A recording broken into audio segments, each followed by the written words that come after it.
Good morning students, welcome to Rawal public school. मैं आरती शर्मा इस video के द्वारा आज संस्कृत में प्रत्यय पढ़ाने जा रही हूँ।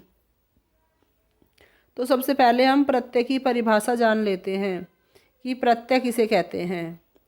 प्रतीयते विधीयते इति प्रत्यय अर्थात ऐसे शब्दांश जो शब्द के अंत में जुड़कर उसके अर्थ में परिवर्तन कर देते हैं, प्रत्यय कहलाते हैं।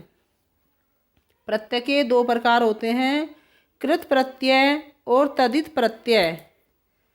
कृत प्रत्यय धातुओं या क्रियापदों के साथ जुड़ने वाले प्रत्यय कृत प्रत्यय कहलाते हैं तथा कृत प्रत्यय से बनने वाले शब्द कृदंत प्रत्यय कहलाते हैं।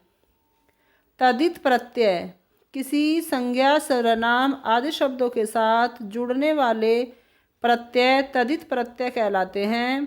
तदित प्रत्यय से बने शब्द तदिदांत कहलाते हैं। कुछ प्रत्यय इस प्रकार हैं।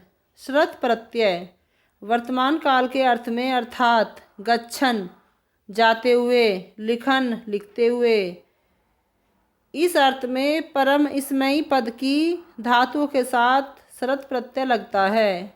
इसका अत भाग शेष बचता है और ऋकार का इसमें लोप हो जाता है।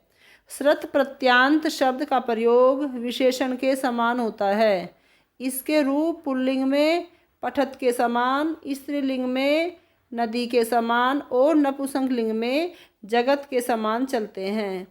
जैसे पठत पुल्लिंग, स्त्रीलिंग पठन्ति और नपुंसकलिंग पठत। अगला प्रत्यय है शानच प्रत्यय। वर्तमान काल के अर्थ में आत्मनेपदी धातुओं के साथ शानच प्रत्यय लगता है। इसके शा तथा चा का लोप हो जाता है और आन शेष बचता है। शानच प्रत्यांत शब्द का प्रयोग विशेषण के समान ही होता है। इसके रूप पुल्लिंग में राम के समान, स्त्रीलिंग में रमा के समान और नपुंसकलिंग में फल के समान चलते हैं। अगला प्रत्यय त्वत् प्रत्यय। त्वत् प्रत्यय का प्रयोग हिंदी भाषा के चाहिए अथवा योग्य इस अर्थ में होता है। इसका तव्य भाग शेष रहता है और तय का लोप हो जाता है। तय इसमें हमें दिखाई नहीं देता। यह प्रत्यय भाववाचक अथवा क्रमवाच्य में ही प्रयोग होता है। तव्यत् प्रत्यांत शब्दों के रूप पुल्लिंग में राम के समान, स्त्रीलिंग में रमा के समान और नपुंसकलिंग में फल के समान चलते हैं। जैसे पठितव्य पुल्लिंग, पठितव्या स्त्रीलिंग, पठितव्यम नपुंसकलिंग। अगला प्रत्यय अनियर प्रत्यय। अनियर प्रत्यय त्वत् प्रत्यय के समानार्थक है। इसका प्रयोग हिंदी भाषा के चाहिए अथवा योग्य अर्थ में होता है। इसका अनीय भाग शेष रहता है और रै का लोप हो जाता है।